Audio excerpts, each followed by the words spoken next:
at the present Indian market scenario, where the overall benchmark, like your Nifty or even Sensex, which is touching all-time high, that is the time wherein there will be a huge rush of IPOs, which is initial public offering, wherein companies will be interested in listing their company in the primary market, right?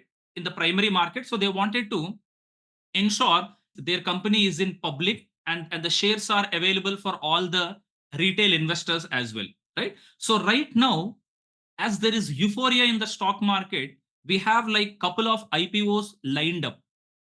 So now in this discussion,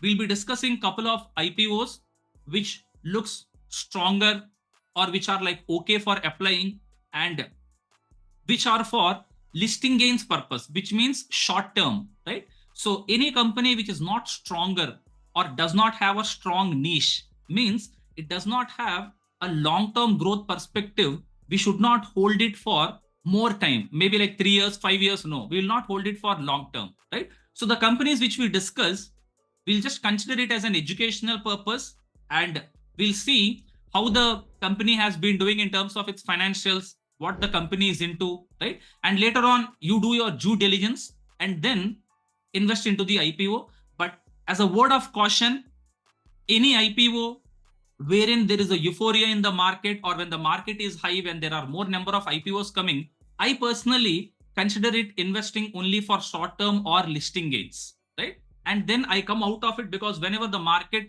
turns little negative or red, or in a weak market, these companies will fall heavily because they list at a higher valuation, right? So whatever IPOs we discuss, mostly keep it for short term listing gains purpose, and after that we can track if it is building up strength, then we invest into it. But 90% or even more than 90% only for short term or listing gains. Okay, so without any further ado, let me share my screen and we will start our discussion regarding IPOs, right? Regarding IPOs. Right now, in this discussion, we will cover quickly around 4 IPOs we will be covering, right? First of all, we have Credo Brands Marketing Limited, right? If you would have heard about the Mufti, right? Mufti, which is mainly into the menswear brand, right? So majority of the apparel or even textile related, we see a lot of companies which are into the women wear, right? Primarily focused into. But yes, this is a company which is focused into the menswear. And if you ask me, right, sir, what is the moat? So what do you mean by moat?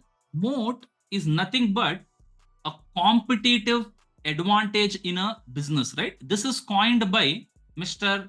Warren Buffett, right? This is coined by Mr. Warren Buffett. So any company which has a competitive advantage than any other company, that company can be considered as a long term, right? So if you see Credo Brands Marketing Limited, I do not see it is like a strong moat company. It is a okay company in terms of its financials. We look into the financials also. It's an okay company, not too much attractive related. So may not be for the long term, but for the listing or short term, we can consider. After the listing, as we also have our price and volume action, let's observe if that is being stronger, then we may enter into it for a longer term, right? So they are mostly into the comprehensive wardrobe solution, and they have their majority of the revenue contribution, right? They have their majority of the revenue contribution from retail sale of garments and accessories. And I know whoever are viewing this session would definitely have used any of the brands of Mufti, right? Maybe like Mufti shirts, Mufti jeans, right? They have a lot of garments and accessories related, and as such, the brand wise, a decent brand, right? Not major negatives or not major problems there, a decent brand, but not completely into the long term, but short term wise, it is decent, right? And if I look at the financials of the company, right? Financials, there has been a significant growth. And even if you observe from FY 21, 22, 23, there has been a decent move, right? Not too extraordinary kind of a growth, or need not be looked at a weak growth also, right? It is an okay growth, and financially a little stable company, right? Financially a stable company. Even if you see its peers like Go Colors and all, they are into the women's brand, but this is mainly focusing on the menswear. And as you see, the IPO details related, it has already been opened and closing on 21st of December. And this will be an oversubscribed IPO. So its price band is between 266 to 280 rupees. And at the higher cutoff, which is 280, if applying, should be applied only at the higher price band, right? Should be applied only at the higher price band. And as we have discussed, company looks decent.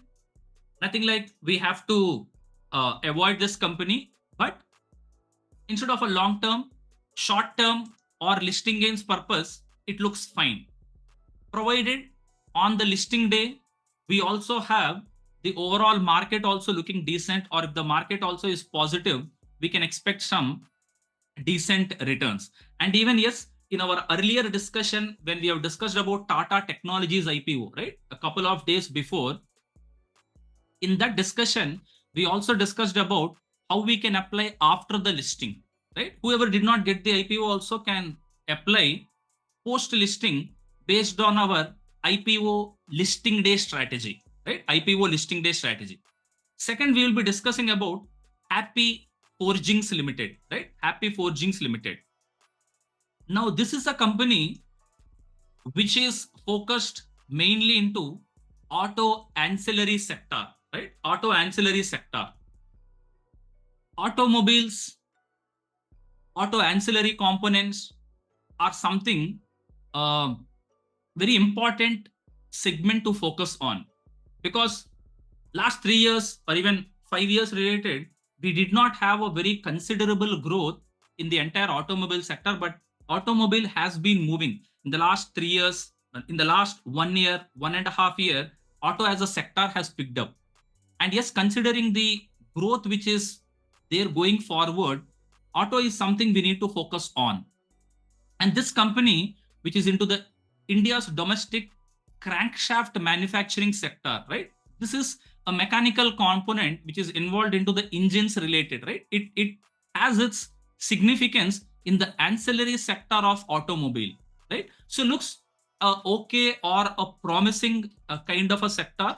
And when we look at the financials, financials are, yes, stable, right? Financials are stable, nothing like no red flags like that, right? No red flags like that. And in the kind of a products which it has, maybe one factor which I have looked into is, this is a company do not have much significance in EV sector, right? Electrical vehicles. And as you know, EV as a sector is a very booming sector, or something we need to keep a watch of it because of the clean energy, which as an environmental related also, we are focusing more on that. So considering that, maybe for a long term, right? Maybe for a long term, I would not be much focusing on this. But for the listing gains, it is an okay company, right? It's an okay company. And as we look at the IPO details, right? Yeah, it is opening. It has already opened and closing on December 21st, coming with the price band of 8080 to 850 rupees, right? So approximately one lot, which is 17 shares, would be around 14,500. Below 15,000 is one lot, right? If someone wanted to invest like a 5,000, 10,000, not possible in IPOs. Minimum approximately 15,000. Yeah, 15,000. And the third company which we discuss in terms of the IPO is Muthoot Microfin Ltd, right? Muthoot Microfin Ltd.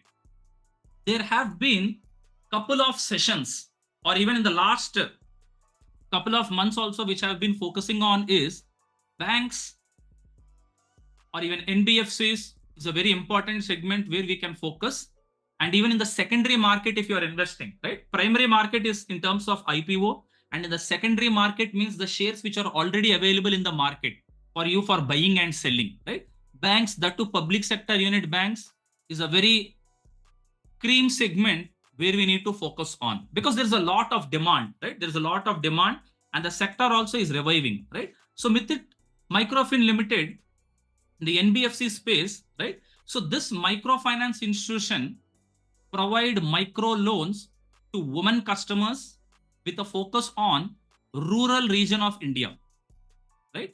And this is the segment where government also focuses more, because that is where revival should happen, right? And this company focuses on self improvement or self revenue generation of women, that too mainly focused on regional or rural areas. And yes, this is expanding in terms of its geographical footprint. And as you know, Muthood, a well-known brand, looks decent IPO. And in terms of its financials also, FY 21, 22 or 23, we see a decent reflection of the numbers, right? Numbers wise, we are seeing a decent numbers. And this IPO is closing today, which is on December 20th, and it's coming in the price band of 277 to 291 with the lot size of 51 shares, right? And it's listed peers. Yes, we have like your Bandhan Bank, right? Even your Ujjivan Small Finance. There are like many listed peers also which are available in the market, and their main focus is into the women customers and rural areas. And yes, it has backing, because there are many government schemes, right, or government related. They'll have that support. Mostly they deal in non-secured, right, or even unsecured loans. Unsecured, there'll be no collateral, but yes, as the loan size is low or as the loan size is small, it's not a high risk. Yeah, it's not a high risk for the company, even though it is an unsecured loan, right? Unsecured loan, which is like a huge amount, can be a risk for the financial institution, but a small unsecured loan is okay. Nothing to be taken too seriously. Okay. And yes, we have another IPO, which is RBZ Jewellers Ltd, right? So we'll be discussing on the fourth IPO, which is RBZ Jewellers Ltd. And yes, this company mainly into the jeweler space. And yes, there has been some recent companies also we have discussed in the earlier discussions we had. Like we had our Mothisons Jewellers Limited, we had our Senco Gold, right? Even Manoj Vaibhav Jewellers Limited from Andhra Pradesh, Vizag, right? So these are all the peer companies for this.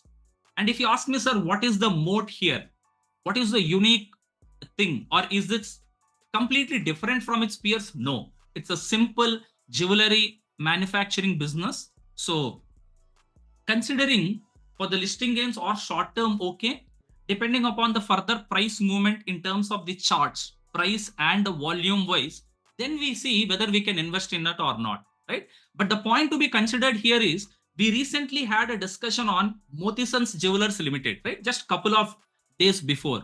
Mothisons Jewellers Limited, the advantage they have is the price at which it is coming is a small price, right? Is at a below 100 or even below 80 rupees price they are coming, and the issue size is small, right? They are raising a very small corpus. They are raising because of a small issue.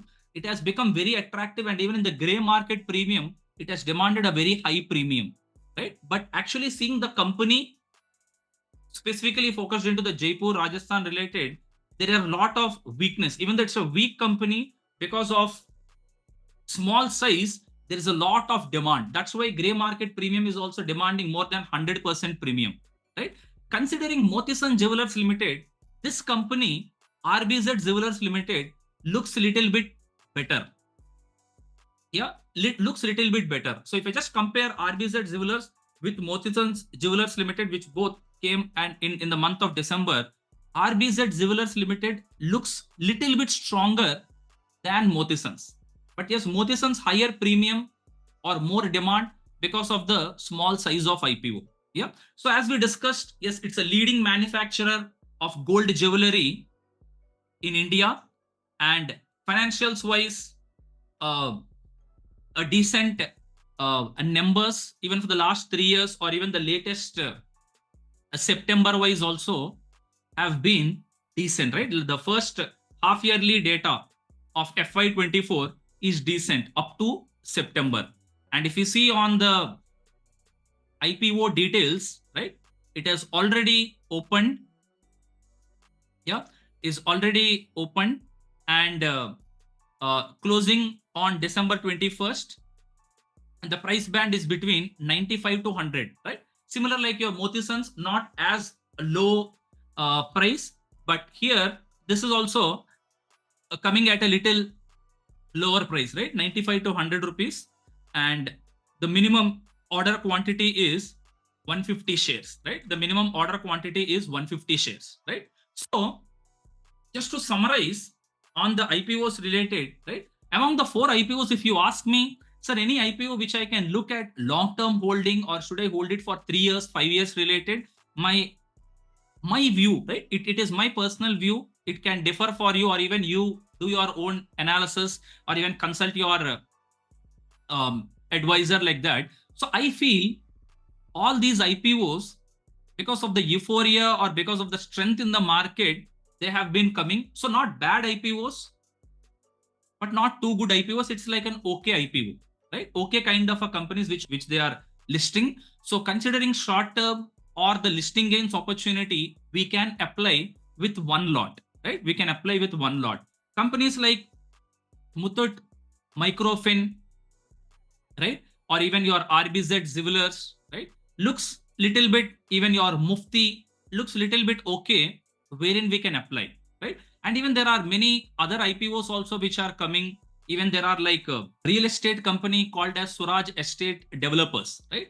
I've gone through it, but my only take on that is it's into the real estate segment, and they mainly focus on a particular area, right? It has its main focus on, or majority of its units, right? A 2 BHK or a 3 BHK, 4 BHK is coming, or it has majority of the units in South Central Mumbai, right? All the people from South Central Mumbai can correlate what kind of a company it is, or even anyone have an experience there. So not a too stronger company. Maybe I will avoid that company, right? Maybe it's not too risky, even though for a listing gain, if we apply, considering that the market is decent, we can also look at the gray market premium, and then we can invest into it, right? So just to give you a final word, ensure majority of the IPOs you look under your short-term view, not long-term. Focus on listing gains, and post-listing, depending upon the strength, you can further add into it, right? You can further add into it, right? So now let me know in below what are the IPOs which you are applying, and even let me know whether you are applying it for short-term or long-term, right? Let me know below which IPO you are applying or which IPO you are avoiding, and are you applying for short term or listing gains? Let me know below. Okay.